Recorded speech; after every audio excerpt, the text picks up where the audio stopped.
Bienvenidos a todos, un abrazo fuerte, fraternal, en el amor del Señor. Vamos a dar un tiempecito para que los niños salgan sin hacer ruido, calladitos, y enseguida nos vamos a preparar para recibir el maná del cielo, la palabra de Dios, ese maná que necesitamos, ese alimento espiritual tan necesario. Estamos viviendo tiempos peligrosos y difíciles, ¿verdad?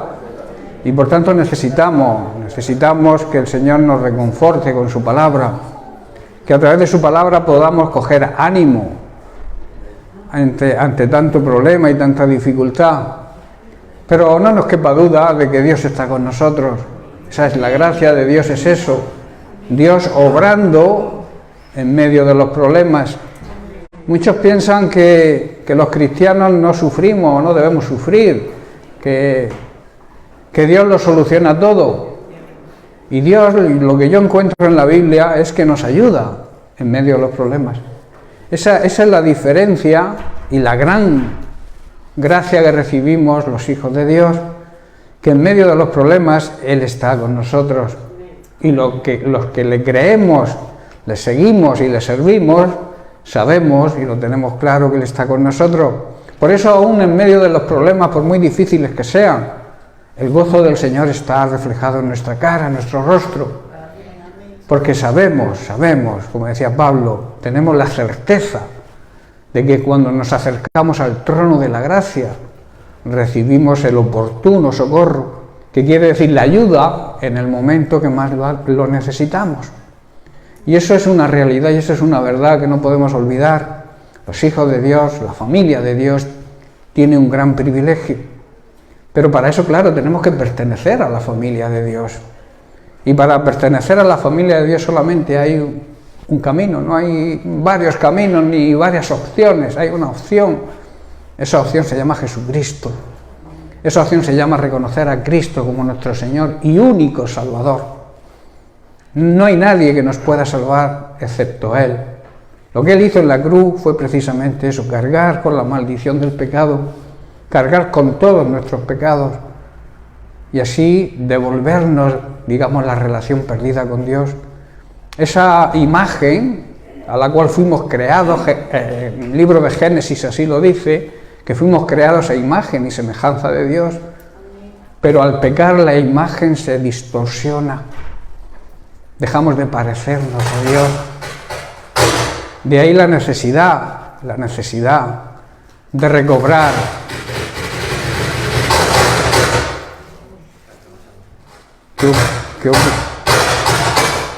¿Qué ocurre? ¿Ya ha terminado?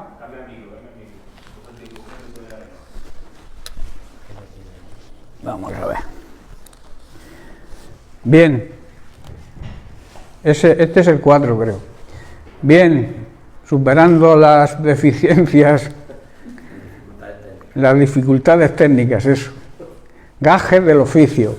Bien, pues como decía, la imagen distorsionada por el pecado nos rompe la comunión con Dios, pero Jesús vino a restablecer esa imagen, a que nos pareciéramos a Él, a marcarnos el camino a seguir, para que fuéramos justificados, que lo significa, fuéramos declarados inocentes ante el Señor.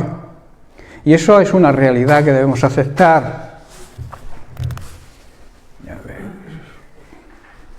Dame otro micrófono. Yo no sé qué pasa con los micros hoy.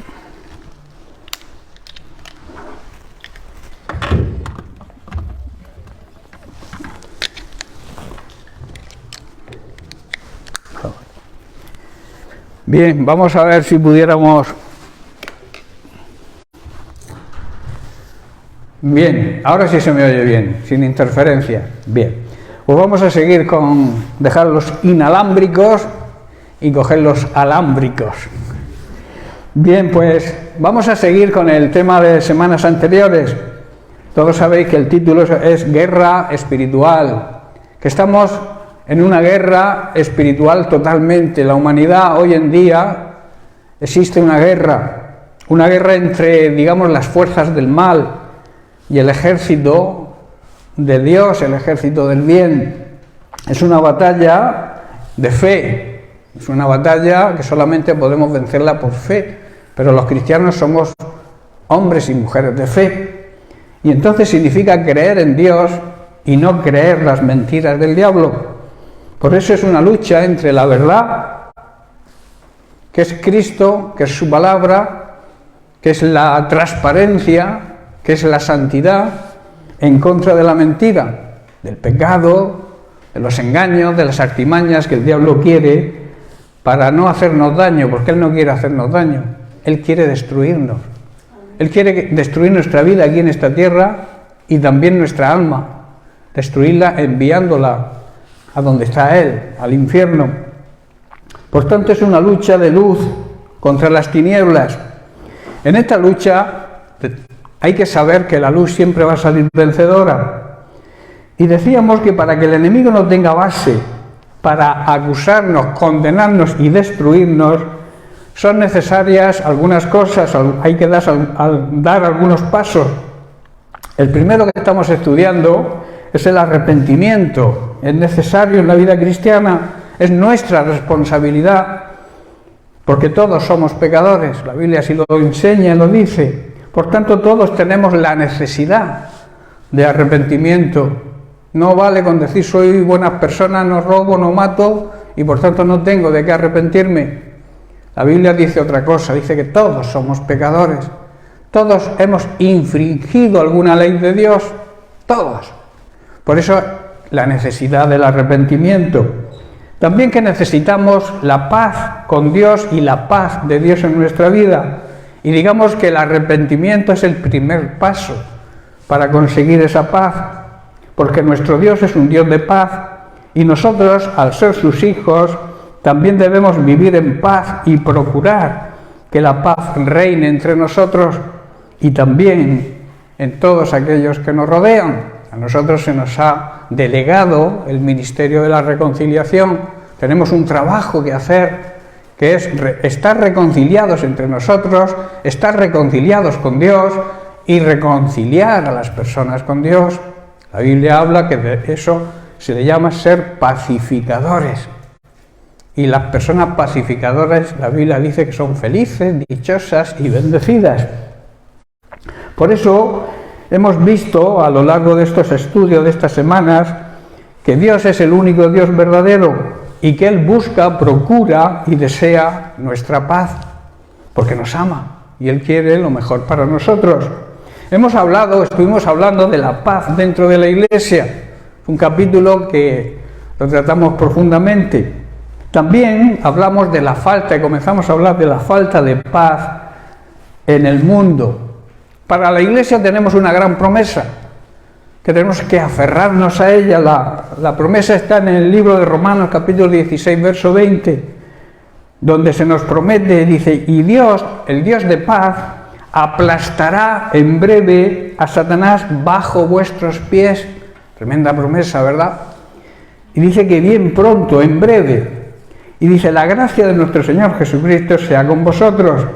Hermanos, nuestro Dios, que es un Dios de paz y desea nuestra paz, dice y promete que aplastará a Satanás bajo nuestros pies. Esa es la gran promesa que tenemos los hijos de Dios. Como he dicho, también estuvimos hablando sobre la falta de paz en el mundo que nos rodea. Vemos que hoy en día existen cantidad de conflictos y se escuchan rumores de guerra por todas partes. Y esto, hermanos, es una consecuencia, es la consecuencia de la maldad del ser humano, influenciado por las mentiras y las artimañas de Satanás. La maldad existe en el mundo no porque Dios permita o quiera que haya maldad, sino por la maldad de por sí del ser humano. El ser humano que desprecia, que quiere vivir ignorando a Dios, despreciando su amor, su misericordia, no aceptando que Dios existe. Y entonces de ahí es donde nace la maldad. Nunca la maldad procede de Dios, porque de Dios viene todo lo bueno. Así lo afirma la Biblia. De Él viene toda buena dádiva y todo don perfecto. Desciende de los cielos, desciende de Dios. Por tanto, es una consecuencia de la maldad del ser humano, que es influenciado y oye las mentiras y las artimañas y los engaños del mismo diablo. El universo entero, hermanos, está perturbado, no teniendo más que conectar la televisión, las noticias, las redes sociales, y vemos la cantidad de conflictos, problemas, luchas fratricidas, nación contra nación, dentro de la misma nación, pueblo contra pueblo. Estamos viviendo en una época muy difícil, como dije. El universo completo está perturbado por lo que suponen las guerras. ¿Qué supone una guerra?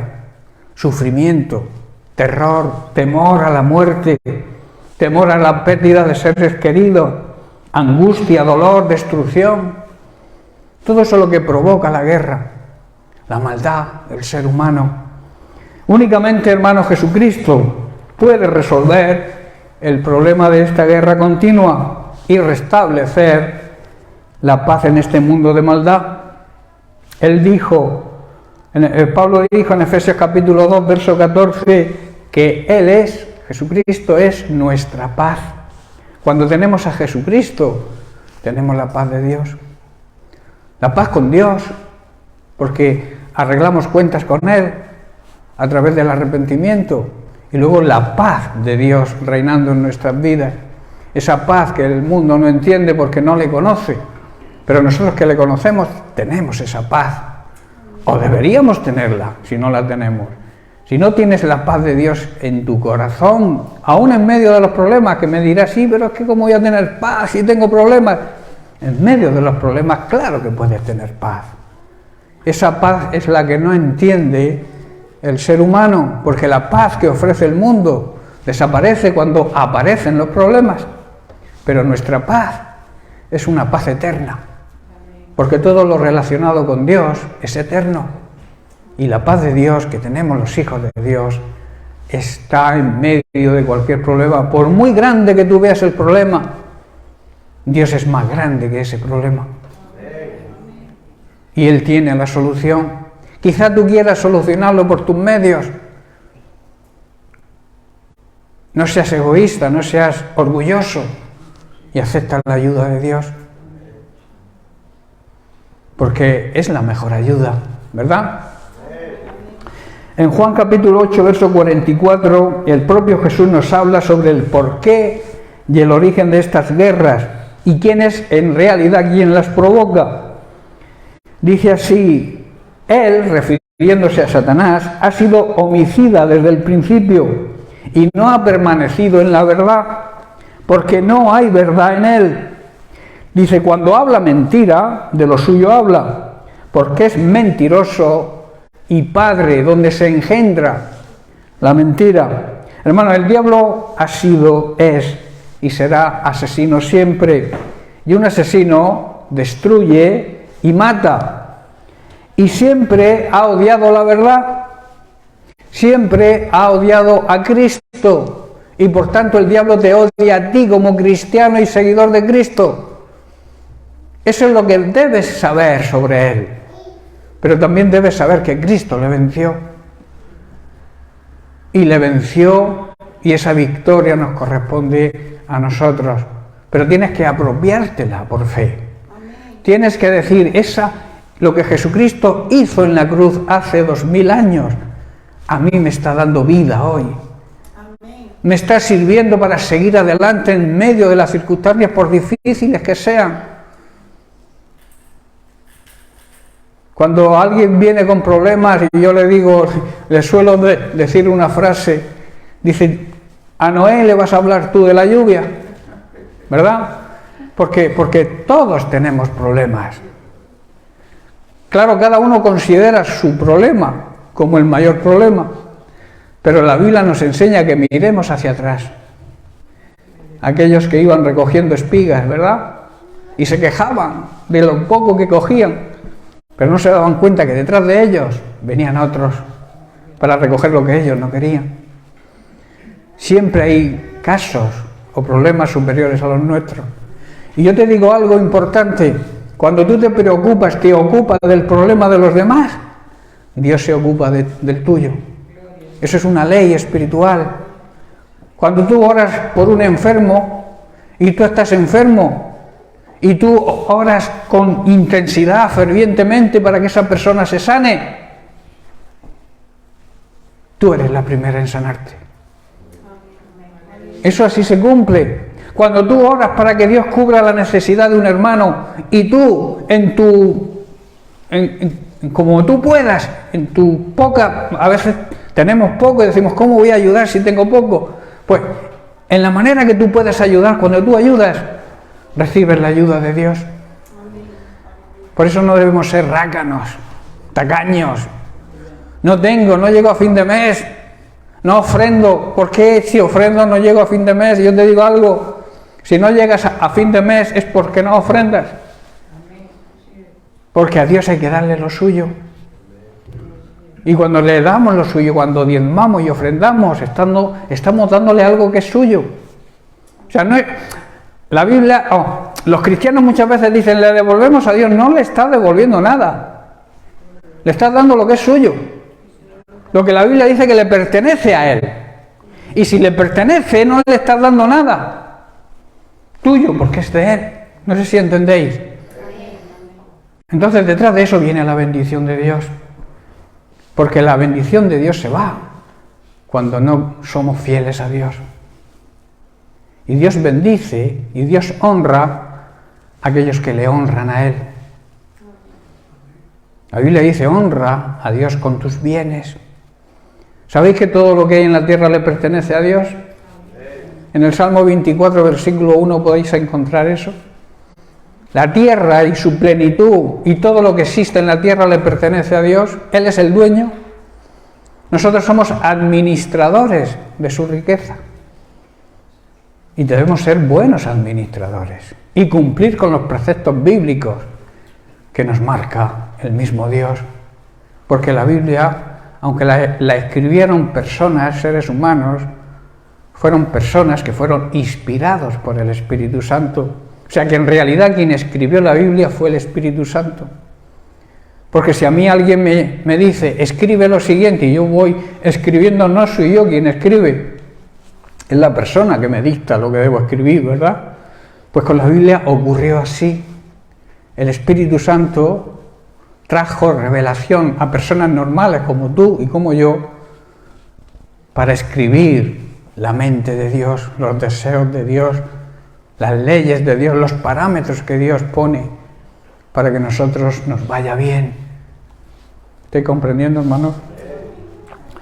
El diablo dice que ha sido asesino, destruye y mata, y siempre ha odiado a Cristo y a los cristianos porque en Él no hay verdad ninguna. Cuando miente actúa de acuerdo a su naturaleza, porque es mentiroso y el engendrador, el padre de la mentira. Quiero contar una fábula que va en relación con la naturaleza. Dice que había un elefante y un escorpión, un alacrán, que tenían detrás un bosque que se había incendiado y no podían retroceder a través del bosque y tenían que cruzar un río. Entonces fue el alacrán y le propuso al elefante trabajar en equipo, puesto que de no hacerlo los dos morirían. Impresionado por aquella proposición, el elefante le dijo y le preguntó, ¿pero si dejo que subas a mi lomo, me picarás? A lo que el alacrán replicó, no, amigo elefante, te juro que no lo haré. Y apresúrate, date prisa, que no nos queda mucho tiempo. Viendo el elefante la realidad de las circunstancias, aceptó la alternativa que le ofrecía el alacrán, el escorpión. Dice, estaban ya en la mitad del río cuando el elefante sintió como un rayo, como si un rayo le hubiese tocado. O sea, le pegó un picotazo de esos de miedo y se quedó paralizado. Y le dice, ¿qué has hecho, escorpión? Apenado, dice, ¿no ves que ahora vamos a morir ahogados? El alacrán, que hasta ese momento había estado en silencio, le dice, lo sé, disculpa, pero es mi naturaleza. La naturaleza del escorpión es picar, aunque vaya en sí su propia vida. ¿Qué moraleja se saca de esto? Que es que la naturaleza de las personas malas es hacer el mal. No lo pueden evitar. Solamente lo podrían evitar si hay una nueva regeneración, un nuevo nacimiento, que solo se produce cuando aceptamos a Jesucristo como nuestro Señor y Salvador personal. Y entonces formamos parte de la familia nueva. De la familia de Dios. Hay una nueva naturaleza. Hay una recreación del Espíritu Santo en nosotros, que ya no nos permite hacer el mal. Nosotros tenemos esa nueva creación. Pablo en 2 de Corintios capítulo 5, verso 17, explica lo que significa esa nueva naturaleza. Dice, esto significa que todo el que le pertenece a Cristo, porque ha entregado su vida a Él, se ha convertido en una persona nueva. La vida antigua ha pasado, una nueva vida ha comenzado. Si antes mentía, ya no miente. Si antes robaba, ya no roba. ¿Estoy entendiendo, hermanos? Hay un cambio radical. Si seguimos en nuestra vieja naturaleza, la tendencia de nuestro viejo hombre, que debería estar crucificado con Cristo, la naturaleza de ese viejo hombre nos va a impulsar a hacer lo que hacíamos antes. Pero si en realidad hemos muerto a nuestro ego, a nuestra vieja manera de vivir, y aceptamos a Jesucristo como nuestro dueño y Salvador personal, ya no somos los mismos. Y entonces comienza una nueva vida, comienza una nueva relación con Dios, una relación perdida por el pecado, pero que Dios quiere restaurarla. Para eso envió a Jesucristo, para restaurar esa relación rota que el ser humano tiene con el pecado, por el pecado. Amén.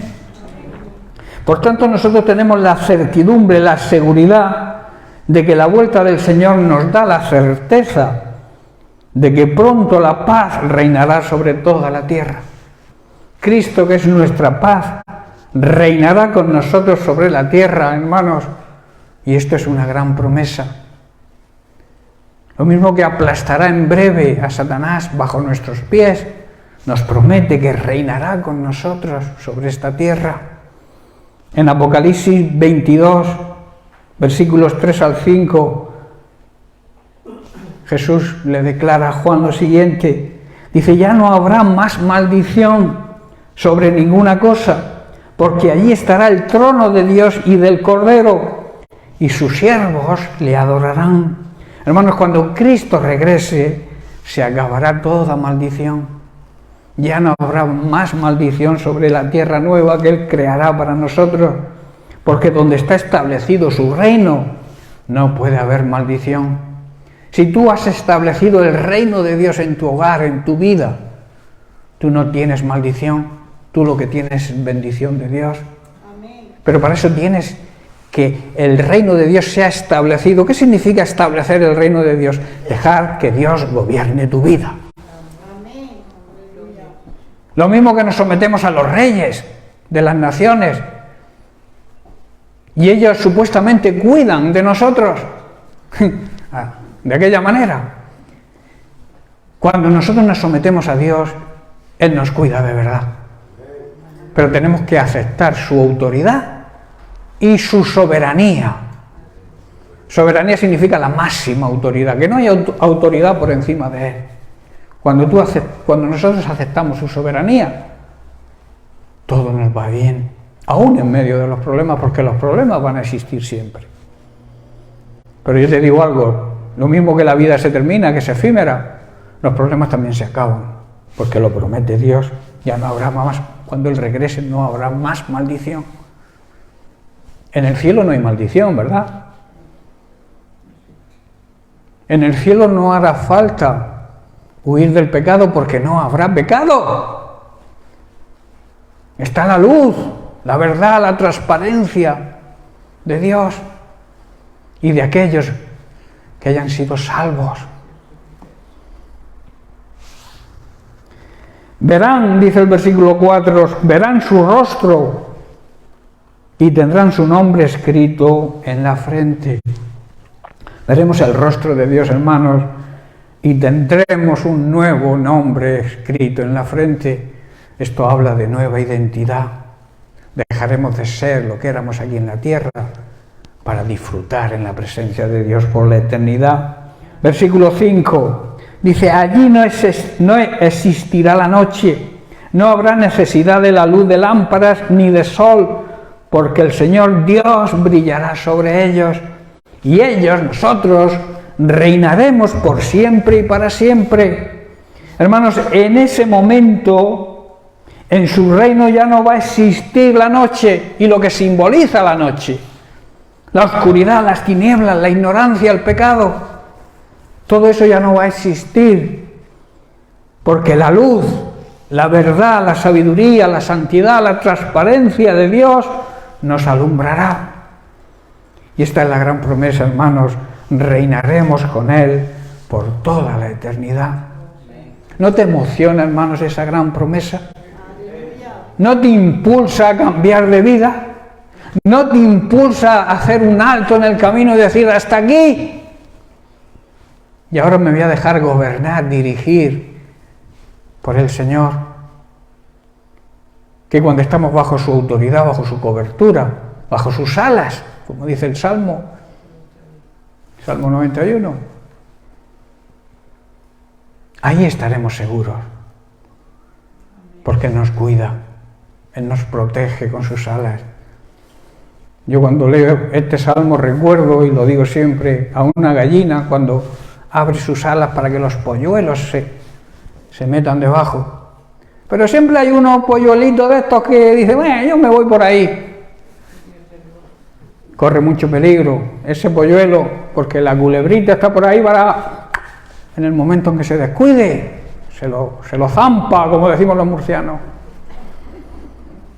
¿Verdad? La simbología de aquel que va por libre, que se sale de la cobertura de Dios, que se sale de donde Dios lo ha plantado, como oíamos anoche. Porque la bendición está donde Dios te planta. Y si no te dice Dios que te vayas, estás siguiendo tu propia voluntad y la bendición se queda en el sitio donde deberías estar y no estar. No sé si me entendéis. Cuando tú tomes la decisión de cambiar de iglesia porque el pastor no te gusta, porque se mete mucho con el pecado, y te quieres ir a otra iglesia, busca la voluntad de Dios, porque si no, no te va a ir bien. No te va a ir bien, hermano. Porque la voluntad de Dios, cuando nos planta en un sitio, además nos planta para que demos fruto. Recordad la higuera, que no daba fruto. Y el dueño del cortijo dijo, no, yo esta higuera la arranco porque no da fruto. Y le dijo el viñador, que aquí simboliza a Jesús, espera, que voy a ver si la riego, le quito las matas, la abono, a ver si el año que viene produce, y si no produce, arráncalo. Eso es lo que nos dice Dios a nosotros. Debemos producir fruto para que el dueño de la viña no nos arranque y nos eche al fuego. ¿Sabéis una simbología? ¿Sabéis que la madera de la viña no sirve para nada? Ni para el fuego sirve. O sea, tú la echas al fuego y ahí ni hace brasa, ni puedes asar una barbacoa, no puedes hacer nada porque no sirve para nada. Y menos para hacer muebles ni nada de eso. La madera de la vid no sirve para nada. Y Dios nos compara precisamente con que es la vid verdadera y nosotros somos las ramas, los sarmientos, que solamente producimos cuando estamos unidos a Él. Porque no sirve nada más que para echarla al fuego cuando nos cortamos. Nos cortamos de la savia que nos produce Cristo. No servimos nada más que para ser echados al fuego y destruidos. No sé si entendéis la simbología. La palabra de Dios es muy clara. Hermanos, la paz será la característica principal, junto con la justicia, del reino del príncipe de paz.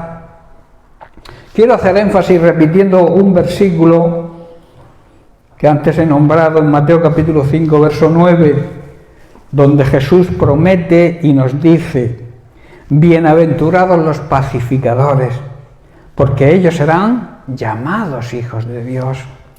Hermanos, Dios bendice a aquellos que procuran la paz, porque serán llamados, serán reconocidos por los demás como verdaderos hijos de Dios. Cuando tú actúes como un pacificador, yo lo llamo bombero,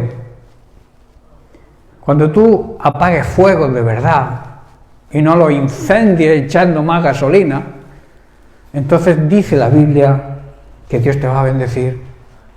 Si tú procuras la paz con todos y la santidad, que según la Biblia, sin procurar la paz y la santidad con todos, nadie verá al Señor.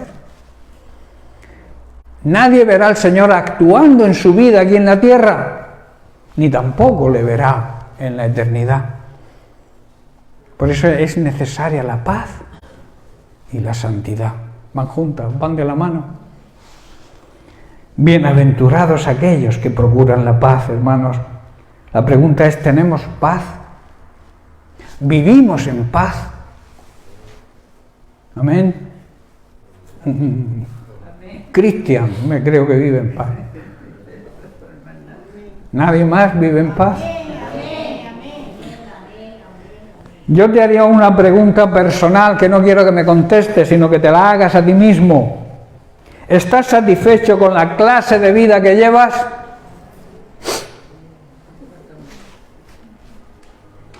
Quizá necesites hacer un alto en el camino, pararte a reflexionar. Ante quizá la insatisfacción de nuestra vida, debe haber un momento, un punto de inflexión en que nos planteemos si nos agrada realmente el tipo de vida que llevamos. A veces nos conformamos, nos amoldamos a las situaciones, vivimos mal, pero como que nos acostumbramos. Párate, que Dios quiere otra vida para ti. Haz un alto en el camino, decide parar y buscar lo que quiere Dios para tu vida. Y si estás haciendo algo mal, cambia tu actitud. Arrepiéntete, busca la paz. Primeramente la paz con Dios, porque si vives en pecado no vas a tener paz. Y menos la paz con Dios, porque el pecado nos aleja de Dios. Y Dios se aleja del pecado, porque Dios no puede convivir con el pecado. Por eso te digo que necesitas hacer un alto en el camino. ¿Qué es para ti la vida? ¿Qué significa para ti la vida? Te vuelvo a preguntar, ¿estás satisfecho con ella? ¿Vives una vida feliz? ¿Eres feliz contigo mismo? No aceptes la monotonía, no aceptes la mediocridad, porque Dios quiere lo mejor para ti y para mí. Ponte en el orden de Dios y serás bendecido. Busca el reino de Dios, antepone cualquier cosa que hagas sea siempre para la gloria de Dios. Que el reino de Dios avance, que por encima de cualquier, ilusión o plan que tú tengas, que pongas el plan de Dios, y así vas a facilitar que Dios te ayude a ti en tu plan, si estás de acuerdo con su voluntad. Seamos humildes. La palabra de Dios, Santiago así lo dice: humillaos bajo la presencia de Dios, y Él a su tiempo os levantará, os solucionará vuestro problema a su tiempo. Quizá necesitemos estar un tiempo ahí en el problema para reconocer que necesitamos a Dios en nuestra vida. Que a veces Dios permite problemas en nuestra vida precisamente para eso, para que nos demos cuenta que dependemos de Él. Eso se llama humildad. Jesús dijo: aprended de mí, que soy manso y humilde. Él hacía siempre lo que el Padre le decía. No cuestionaba las órdenes de Dios. ¿Cuántas veces cuestionamos nosotros cuando Dios nos habla y no nos gusta lo que nos dice? Debemos hacer un alto en el camino, hermanos. El tiempo se nos escapa. La vida pasa muy rápidamente y quizá no veas alcanzadas tus metas. No se consiguen ver realizados nuestros deseos. Quizás los negocios funcionen bien, quizás, pero nuestras relaciones personales, ¿cómo andan? ¿Hay paz en nuestra familia? ¿Hay paz en nuestro matrimonio? ¿Hay paz con nuestros hijos? Quizá, como he dicho, te vaya el negocio bien, pero lo importante, el mayor negocio que Dios nos ha encargado, el mayor ministerio que Dios nos ha encargado es la familia. ¿Cómo es tu relación con tu familia? Es preferible que los negocios te vayan mal y que tengas buena relación con tu familia. Que va a ser imposible que te vayan mal porque Dios te va a apoyar, pero a elegir, yo elijo el bando de Dios, los planes de Dios, los propósitos de Dios. Dios tiene un plan y un propósito para cada uno. Quizá por culpa del estrés tengamos problemas emocionales. Hoy en día hay mucha crisis de ansiedad que se llama, y es por el estrés, es por el agotamiento mental que lleva el ser humano cuando se esfuerza demasiado en trabajar y trabajar y trabajar y no tiene tiempo para nada. Dios quiere darnos descanso. Y como dice el libro de Eclesiastés, hay tiempo para todo. Pero parece ser que no hay tiempo para nada. Vamos con el estrés subido. No tengo tiempo, no tengo tiempo, no tengo tiempo. Pues si el tiempo le pertenece a Dios, busca a Dios, que es el Dios de los tiempos. El que maneja los tiempos es Dios. Acepta su autoridad, acepta sus consejos. Pasa tiempo de intimidad con Él para que Él te guíe y te muestre qué debes hacer. A veces pensamos y oramos, leemos la Biblia, evangelizamos por el temor a las consecuencias de no hacerlo. ¿Amén? Y lo que deberíamos es preguntarnos lo siguiente: si oro es porque anhelo estar en la presencia de Dios. Si leo la Biblia es porque deseo ser guiado y aprender cada día más de su palabra. Si evangelizo es porque tengo amor por las almas perdidas. Esa es la realidad que deberíamos plantearnos en vez de hacer las cosas por temor. Dice que el verdadero amor echa fuera el temor. Y muchos creyentes, yo te puedo asegurar, muchos creyentes hacen las cosas por miedo a las consecuencias de no hacerlas. Si no oro por los alimentos, voy a tener una mala digestión. En vez de orar para darle gracias a Dios por los alimentos. Con esa intención, ¿verdad? Oro porque si no oro, el Señor no me va a bendecir. Ora porque desees tener una relación y una conversación con tu Padre Celestial. Cambiamos a veces los motivos. Y te vuelvo a repetir, cuando hay amor, cuando hay un verdadero amor, no existe el temor a las consecuencias, porque sabemos que estamos en el amor de Dios. Y el amor de Dios cubre todo. Y donde está el amor de Dios no hay temor. El temor sale pitando, se esfuma. Amén. Probablemente si nos planteáramos todas estas preguntas y analizáramos nuestra vida, lleguemos a la conclusión de que estamos atrapados, hermanos, en una serie de rutinas en este sistema mundano en que vivimos. Esto nos va a llevar a estar insatisfechos y eso significa no tener paz, a la infelicidad y a todo tipo de complejos que hacen que pensemos que nuestra vida no tiene sentido. ¿Cuántas veces se escucha esa frase, verdad? Mi vida no tiene sentido. Y además en personas jóvenes. ¿Sabéis que está creciendo el suicidio entre los adolescentes tremendamente? 4.000 y pico suicidios al año aquí en España, que son 11 diarios. 11 personas que se quitan la vida al día porque no están satisfechas con su vida. Hermanos, esto es un problema serio.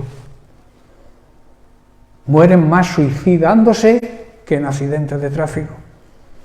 Pero a los suicidios se le da poca publicidad, ¿verdad? Pero el que se suicida, ¿por qué es? Porque está insatisfecho con su vida. Y todo eso es por el estrés, la ansiedad, el deseo de poseer cada vez más y más y más. No me conformo con tener un trabajo, si puedo tener tres, pero no descansa mi cuerpo.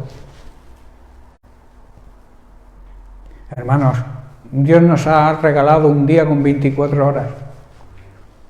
8 horas para trabajar, que ya está bien. Otras 8 horas para dormir, que también está bien. ¿Qué hacemos con el resto de las otras 8 horas? Eso debería ser descanso, ¿no? Relacionarnos con la familia, hacer la obra de Dios. ¿Sabéis que nos roba todo ese tiempo? Esas 8 horas que debemos dedicarlas a estar en la presencia de Dios, a evangelizar, a tener trato con nuestra familia, que hay hijos que no conocen ni a los padres, porque salen por la mañana y cuando vuelven el niño está durmiendo, se lo dejan a los abuelos. Y los padres no, los hijos no conocen verdaderamente a sus padres porque los crían los abuelos. Eso está ocurriendo hoy en día, hermanos. Luego los niños salen inseguros, no tienen seguridad. Por eso, vuelvo a repetir, hay que hacer un alto en el camino, reflexionar, plantearnos si la vida que vivimos es la vida que Dios quiere que vivamos. Él quiere que tengamos vida plena, vida abundante, vida llena de su presencia. Y luego la eternidad, la vida en su presencia eternamente. Hermanos, cuando tenemos rutinas que este mundo nos impone, nos conduce a no tener la paz de Dios, porque no sabemos manejar o gobernar nuestra vida. Y ahí que debamos hacer un alto y dejar al Señor que la dirija. Humildemente decir, mira, yo no puedo seguir con esta vida. Me entrego a ti por completo, muéstrame qué debo hacer. Y Él te va a mostrar. Y tu vida va a cambiar. Pero tiene que haber en ti ese deseo de cambio. Porque Dios te ha concedido el libre albedrío. Tú puedes hacer lo que quieras. Él está ahí para ayudarte. Él está ahí para aconsejarte. Él está ahí para gobernar tu vida, pero tienes que darle permiso. Él no te va a coartar tu voluntad. Él va a dejar que tú decidas. Él te dice, por aquí vas bien, por aquí no. La decisión es nuestra. Por tanto, hermanos, en todo ser humano debe haber esa parada en el camino donde podamos cambiar totalmente nuestra manera de vivir. Ese cambio, hermanos, se debería producir en el momento de aceptar por fe a Jesucristo como Señor y Salvador. Cuando alguien acepta de verdad a Jesucristo como Señor y Salvador, ya empieza su nueva identidad, empieza a ser familia de Dios, en ese momento debe cambiar nuestra vida. Si no hay cambio es porque realmente no se ha producido realmente ese nuevo nacimiento que es necesario, que le dijo Jesús a Nicodemo: te es necesario nacer de nuevo en espíritu. Nuevo nacimiento, nueva manera de vivir, nuevo dueño. Hermanos, cuando damos ese paso, ese cambio de aceptar a Jesucristo como Señor y Salvador, el Señor nos resucita la parte que teníamos muerta, que es nuestro espíritu. Recibimos vida en el espíritu. Y recibimos también la adopción de nuestro Padre Celestial. Y pasamos de formar parte de la familia, digamos, del diablo, a la familia de Dios. Vaya un cambio, ¿verdad? Vaya un cambio. Él es nuestro Padre Celestial. Y a través de su palabra tendremos una guía para nuestra vida. Tendremos una guía para que nuestra vida tenga sentido, ese sentido que a veces deseamos, pero que no estamos dispuestos a dar el paso, y querramos vivir la vida que Jesús nos promete, esa vida abundante. Y como consecuencia tendremos paz, la paz de Dios. Esa promesa está en Juan capítulo 10, versículo 10, donde Jesús nos dice: yo he venido a esta tierra para que tengáis vida y para que la tengan en abundancia. Esa vida abundante significa una vida llena de paz. Por eso te vuelvo a preguntar: ¿tienes paz en tu vida? ¿Vives la vida que tú deseas vivir? ¿Estás contento con tu manera de vivir? Deberíamos plantearnos todas esas preguntas y pararnos, hacer un alto en el camino y decidir cambiar de rumbo. A eso se le llama arrepentimiento, que es el tema que estamos tratando. Cambiar de rumbo, dar un cambio radical de 180 grados.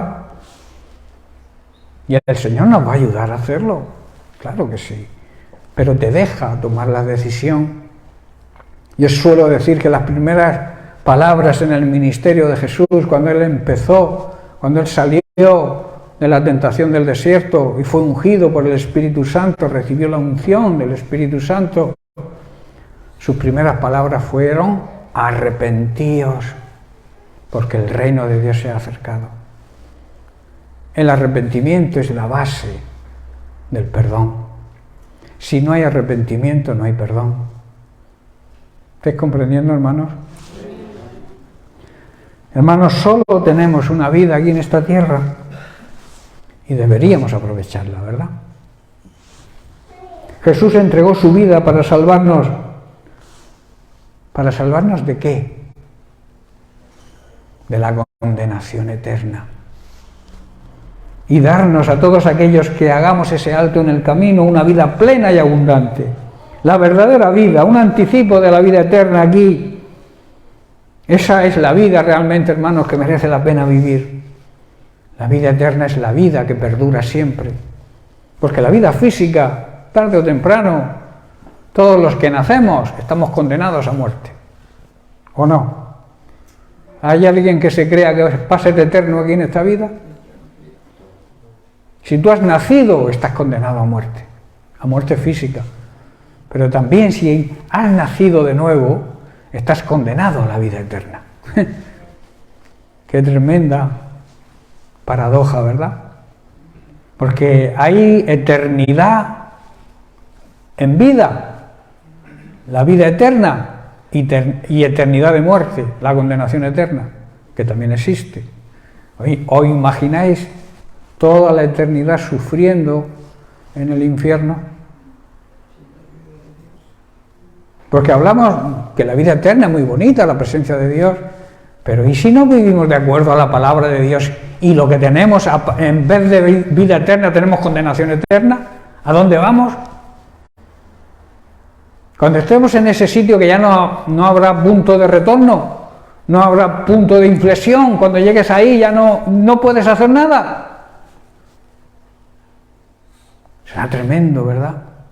Lo mismo que será maravilloso llegar a la presencia de Dios y estar gozándote en su presencia eternamente.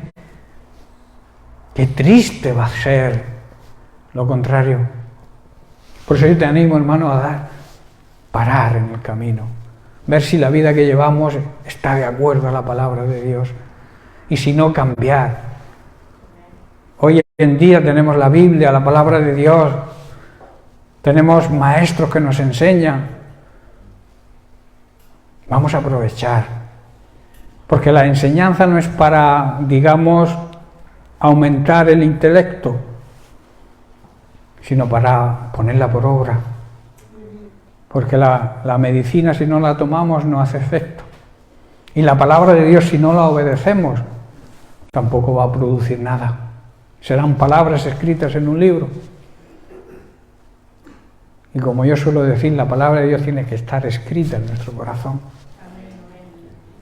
Y eso conlleva ponerla por obra. Estoy ya terminando.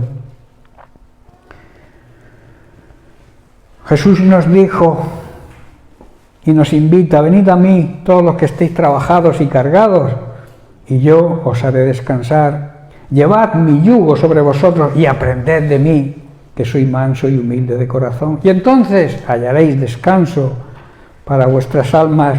Hermanos, si estamos cansados, si llevamos cargas pesadas, si no tenemos paz, Jesús nos promete que si vamos a Él, nos dará descanso.